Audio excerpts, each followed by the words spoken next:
Konnichiwa everyone. Today I got a fun little project for you. Found a really cool little thing at an antique store recently and we're going to do some work on it. Yeah, so get a load of this guy. This is a Sori Kanna. If you don't know what Sori Kanna is, it's a Japanese compass plane. So unlike a regular Kanna, which is flat, this guy is curved, which allows you to cut concave surfaces, which is actually pretty cool. I think it's going to come in really handy for some more projects I've got in mind. It's going to be a little bit of work to get this thing back in good shape because this edge has been ground to oblivion and it does not look good at all. And also one of the weirdest little things, and this is just kind of cool, it shows that this thing was used. If you look right there, I don't know if you can see that, but there's actually a bit of a hollow right where this guy was probably rubbing on some abrasive wood all these years. So it has obviously been used quite a bit. I don't know the maker of this, but if any of my subscribers are in Japan or you read Japanese, please post in the comments down below what that actually says, because I would be very grateful to know. Now typically when you buy a Kanna, I like to let them sit for a good long while before I do anything to it, just to let the wood acclimate. But in all honesty, I think this thing's been sitting for a really long time, so we're going to go ahead and take it apart and see what we got. The blade's not in too bad a shape. It actually has not been destroyed, which is great. It's about 40 millimeters-ish, maybe a little bit smaller than that.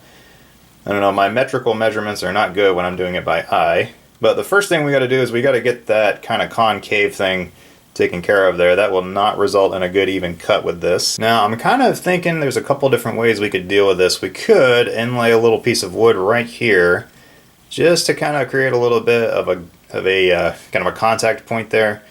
Maybe something like that, just to kind of take up the slack where that concave portion is. Or the other option would be to cut this all down to a single plane here, you know, just bring all the points down to the lowest point.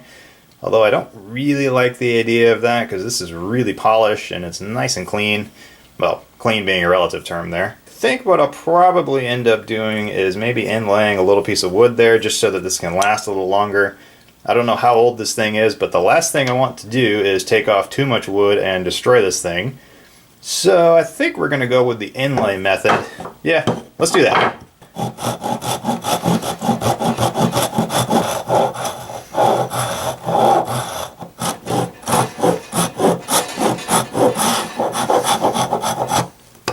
Alright, not too bad. Right down to where we wanted it to be.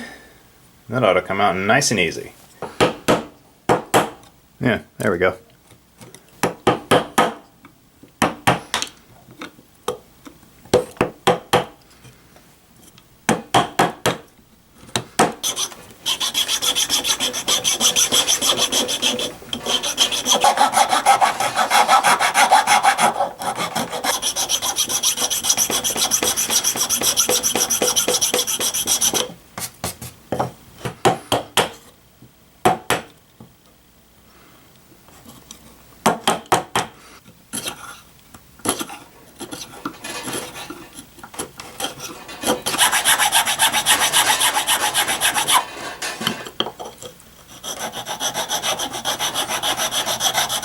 Alright, a little bit of trimming, a little bit of fitting later, and we are going to do a little test fit here. Oh, maybe it'll fit better this way. Aha, yes, that is a pretty decent fit. It's not perfect, but I think it's going to work just fine for our needs. Sort of holds itself in there too, so that's a good sign of a good solid tight fit. So let's get a little bit of glue on that, and yeah, let that sit for a while, and then we'll come back to it later. There is a plane flying overhead. A little bit of glue ought to do just fine. Nice thing about fish glue is that you can actually dissolve it with a little bit of water, a little bit of heat, should you not like your results. So let's see, this was going in, yeah, like that. Yep, there we go. And these clamps are a little bit bigger than the needed job, but a wise man once told me, nobody ever complained about overkill. Alright, we are cooking with that. We got some good glue squeeze out on all the faces. Come on, focus. There you go. And you can see right there, got glue on all four. Gonna let that sit for a bit and we'll come back. Alright, next day, next set of problems. The glue has dried out. We're gonna cut this guy down to size. Right where I wanted it to be. Took up a little bit of that little concavity there, which is fantastic. Keep saying that word, concavity.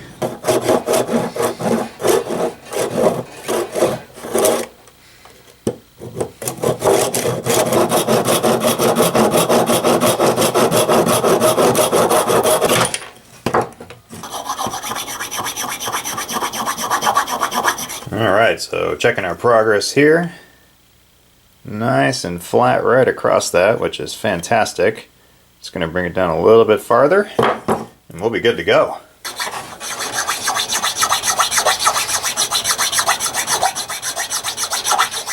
Alright, so the fill is complete.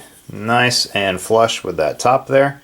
Still a little bit of a concavity right there, but I think that the fill is going to do its job just fine. So this is actually a wear area, so I'm just going to put a little bit of some Block conditioner on this just to sort of, well, you know, condition the wood, but also to make it nice and smooth for when we're using it on some wood. So I'm just going to go ahead and wax this whole thing too, considering it's probably pretty dry. Oh.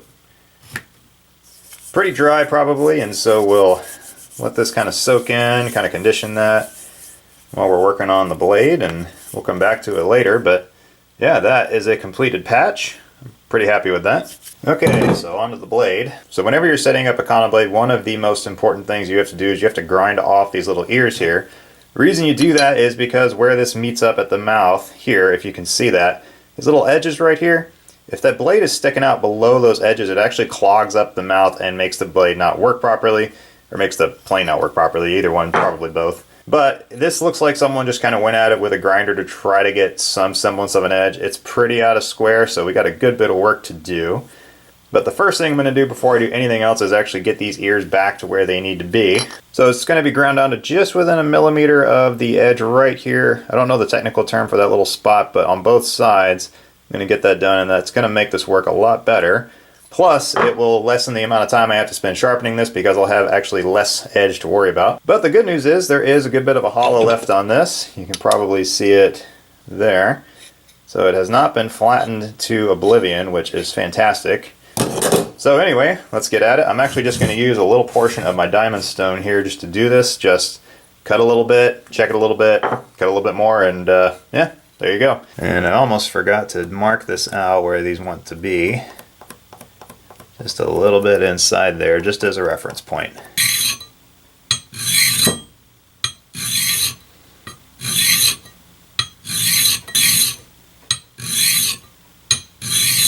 Now the shape of these is entirely irrelevant. The idea is just so that it's inside of that edge right there, just so you don't clog the blade. However it looks is perfectly fine. There are no rules in this particular case. So we've got a good bit of that ground off on this side. So I'm just going to test it real quick. See what kind of progress we've got. Yeah, you can see that right there. That edge is just barely inside that. I might want to go a little bit farther. That's kind of what we're looking for on both sides there. So just got to keep grinding a little bit farther and we'll see what we got.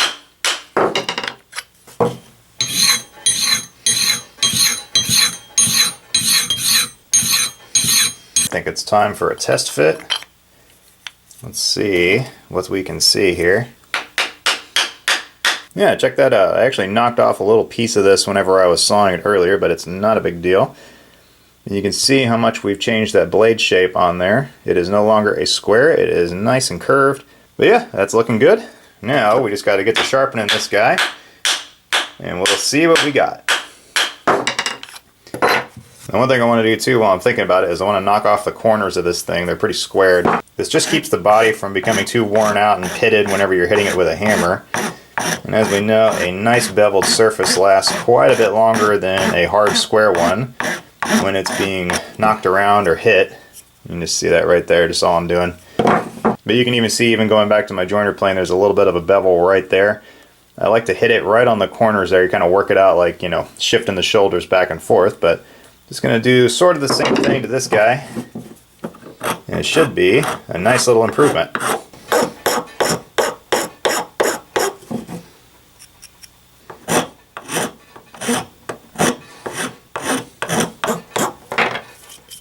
Alright, that's all there is to that.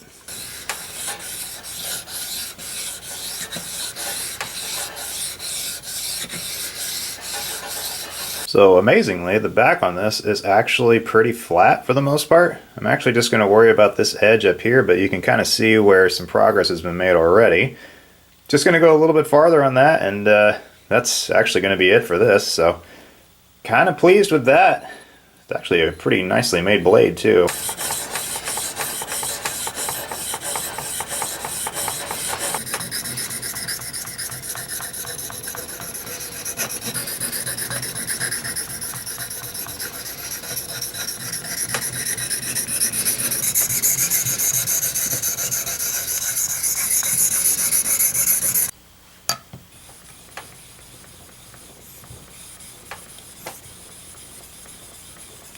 Yeah, getting a nice polish on that. That is going to be very, very nice to use.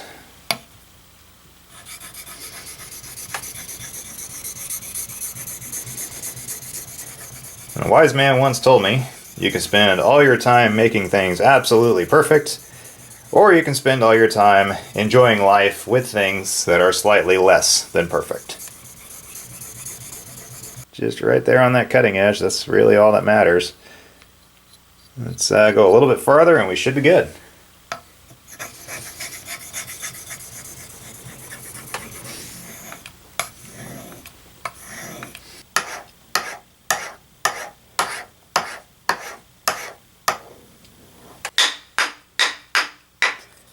Yeah, not bad. Let's back it up just a little bit.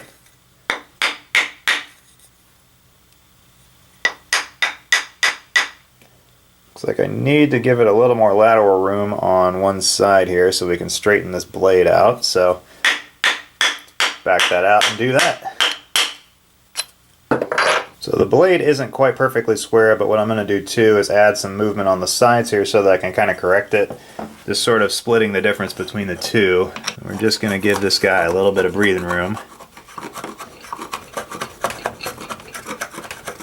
And I'm just removing wood from the actual wall right here. Not this section on top, because that needs to pinch the blade down so it stays in place. Just on the sides here so that I can kick it over a little bit so I can get a little flatter response out of it. Or a little flatter, not response, cut. That's the word I was thinking of. Alright, let's see what we got now.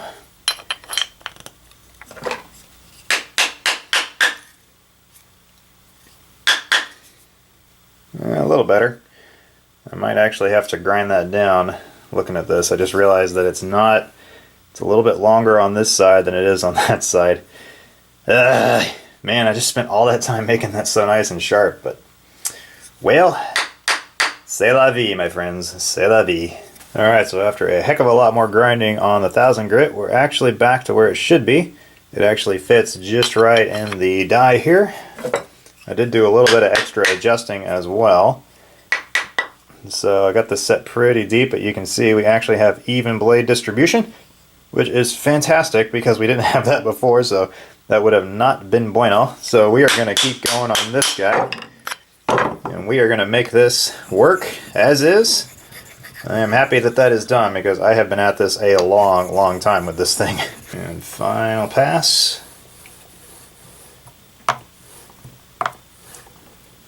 Alright, that is much improved. There's a little tiny lump right there, but I got a feeling that as I sharpen this thing down, that'll go away. Let's see what kind of fit we got. As you saw earlier, the fit is great. Now I have some clearance. Now one thing too, some die come that they're not cut for the side clearance here. You want about 1 millimeter of play between, what's that called? Not horizontal, lateral. That's the word I was thinking of. You want about 1 millimeter of play on the lateral sides here so that you can adjust as the Kanna moves over the course of the year, you know, that kind of thing. But let's see what kind of edge protrusion we're getting on this. Oh yeah, that is exactly just a real thin, consistent line going across there. I don't even know if you can see that. Let's see. Yeah. There we go. You can see just got a real thin, consistent blade showing, which is fantastic because that means I'm going to get a consistent cut. Let's go test this guy out. I'm kind of excited about this one. So if I failed to mention it before, or if you just didn't know, the entire point of these planes is to cut curved surfaces. That's why they're, that's why they're curved on the bottom. So we're just going to see what we can do on a piece of wood like this.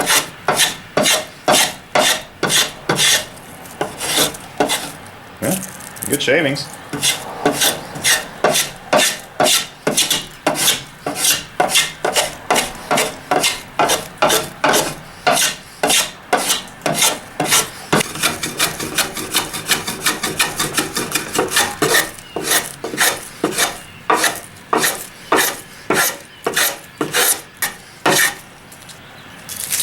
Yeah, so that is awesome. I'm actually really happy with this thing. So the overall use of this is usually just to make curved surfaces like that, but man, adding a chamfer to like a table leg or a tabletop or a chair, this thing would be great at that. I think I'm going to keep it around just for that very purpose. So thank you guys for watching. It's a pretty time-consuming project, but I'm very pleased with the results. And especially a big thanks to the patrons on Patreon. You know who you are. I could not do it without your support, guys. If you're interested in that sort of thing, there's a link to the Patreon account in the description box down below. As always, hope you guys have an awesome day. Arigatou gozaimasu. Sayonara.